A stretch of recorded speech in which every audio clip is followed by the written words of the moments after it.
Hey, yo, Roberson, Andre, where you at? Hey, yo, send me the screen. What? You call for me? Yeah, hurry up, send me the screen. Make yourself useful. Dirty work like usual. Yeah. Hey, what is it? Just you, come on, let go. Wait a second. Oh, Roberson. Hey, Roberson. Westbrook passed the ball? Hey, yo, pass it. Give me this. Hey, where are you going? Stay here! I need to double screen! Hey, Adam, come on! Double screen right now! Let's go! Yeah, son! Woo! Hey, Ropes, send him on. Ropes. Alright, now get out the way, man. Useless.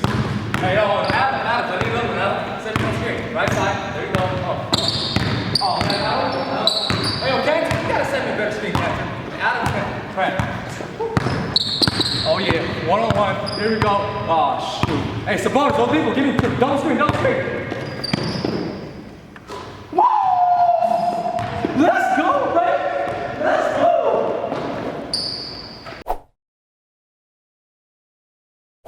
What's going on, everybody? Nelson and Kevin from Hoopin' Life. Today we got a very, very special sneaker review for y'all, and it is the Air Jordan 31s.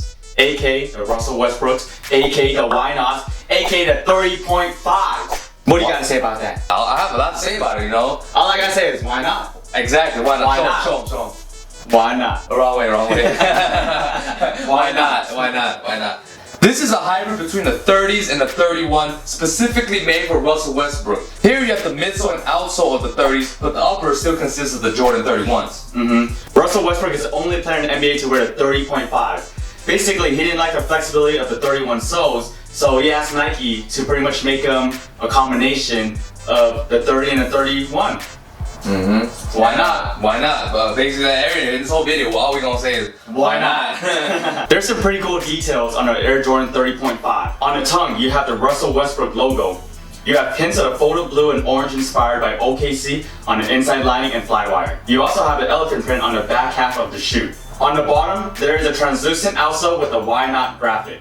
This has been the shoe that Russell Westbrook has been copping triple doubles all season long, and we even got the triple double shirt, man. It says the Why Not in the back, has all the dates and teams that he got a triple double on against this year. You know, that's pretty crazy. But let's just get into the performance aspect of the shoe. The Jordan 30.5 has a translucent outsole with the Why Not graphics beneath it. One of the sole reasons Russell Westbrook asked for a swap of the midsole and the outsole was because the traction on the Jordan 31s was garbage. Like, I had a hard time hooping in them because I was slipping and sliding, and I'm like an okay fast hooper. Yeah, you think about you're kind of fast. You're just a little bit. Think about Russell Westbrook. He's like a freaking lion, cheetah, panther in the open field, just like he's going 100 miles per hour, and you had to come to sudden stop. I think the main animal was cheetah, not lion and panther. I don't think those are fast.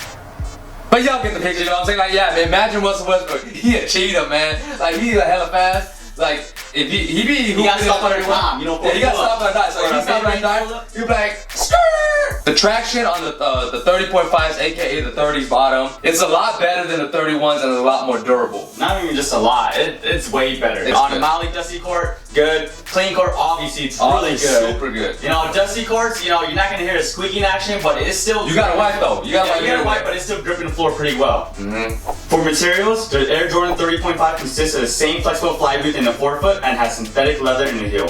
Pretty much on the uppers of your shoes, the woven upper is super flexible up top, but with the synthetic leather in the back, it's kind of stiff in the back, but overall, it's a good combination of materials on us. Personally, I thought the materials is really flexible. When my foot's in here, it feels contained. In the beginning, I didn't really like how stiff it is in the back, especially when I laced the holes all the way to the very top. It was very restricted right here, and I felt like these things kind of dug into my foot a little bit. I remember you telling me about that. In the performance review. So what I did is, I actually I didn't lace it to this hole, I put it into the second to the highest hole, and it was actually a lot better. Even though you had that problem, I laced it all the way to the top, and I actually never had that problem. I actually like how it laced up. So I don't know, maybe but did you like choke it though? Cause you know I like to choke my laces. Maybe that's why. You know, I just tied it to fit it. I wouldn't say I let it loose, but I wouldn't say I'm pulling it super tight. Okay. So that probably made the difference. I think when you tie it to like fit it and not tight or choke it, I think. Or maybe you just got super skinny ankles and you have to tie really tight so it's secure. Maybe, yeah. For me, though, I guess maybe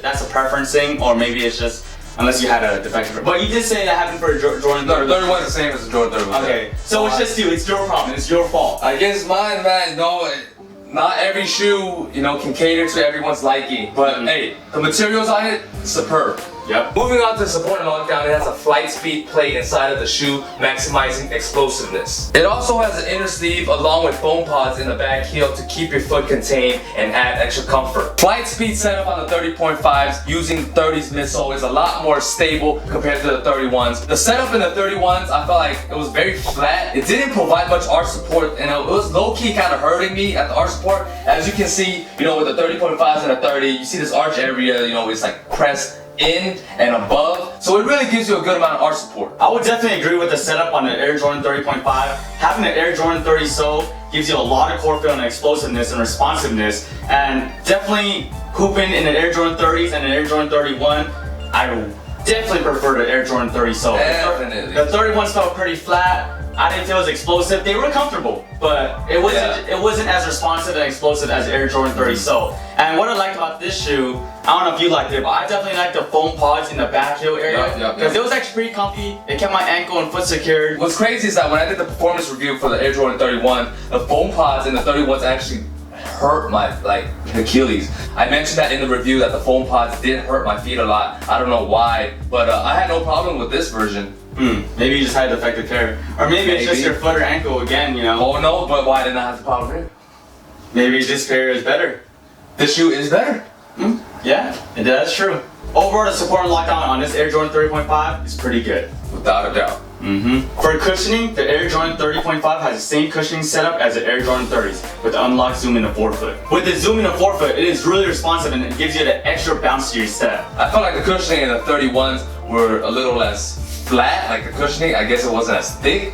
It just felt like, I honestly did not feel the zoom in there. It was just comfortable. It wasn't very responsive though. Right. For our style of play, we're a little more explosive, and we like to use more explosive movements in our game. So we need a shoe that's responsive and caters to our game. Right. The 31s, I'm not gonna knock it. It was definitely comfortable when you put the shoe on, but comfort ain't gonna give you that extra few inches in our vertical, right? Yeah. Overall, the cushioning on these is really good, especially with the heel to toe transitioning is a lot better than the 31s. Yeah, heel to head too. Yeah.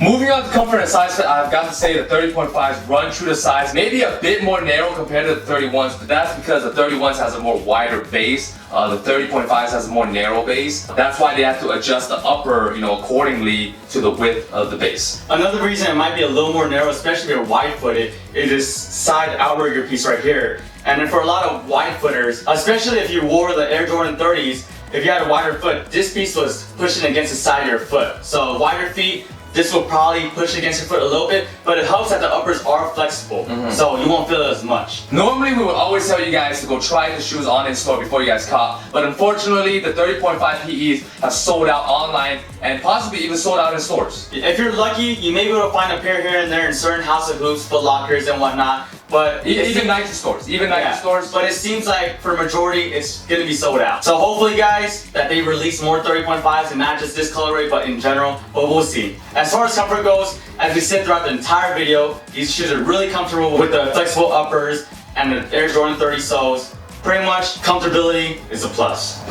As far as pricing goes, the Air Jordan 30.5 retails at $185, which is the same price as the Air Jordan 31. $185 is a bit pricey, but because this is a player exclusive, Russell Westbrook's player exclusive, Russell Westbrook, one of my favorite players, it is a collector's item. I have to cop, because I'm a sneaker fanatic. And finally, for our overall rating, I'm gonna give these a score of a 9 out of 10. I really love the hybrid setup between the 30s and the 31s. Love the 30s cushioning. I love the 31s upper. It's just very soft, very flexible, feels really nice. The shoe does feel a little stiff in the beginning, but after breaking it in, the shoe is really good to go. I would say the 30.5s is a phenomenal shoe. With the combination of the 30s midsole and the 31 upper, it's like perfect, man. It's like perfect.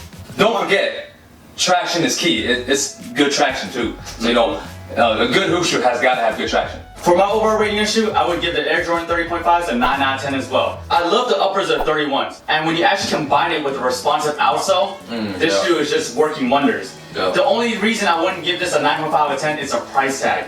These retailing at 185 a sack, you're talking about 200 and some change.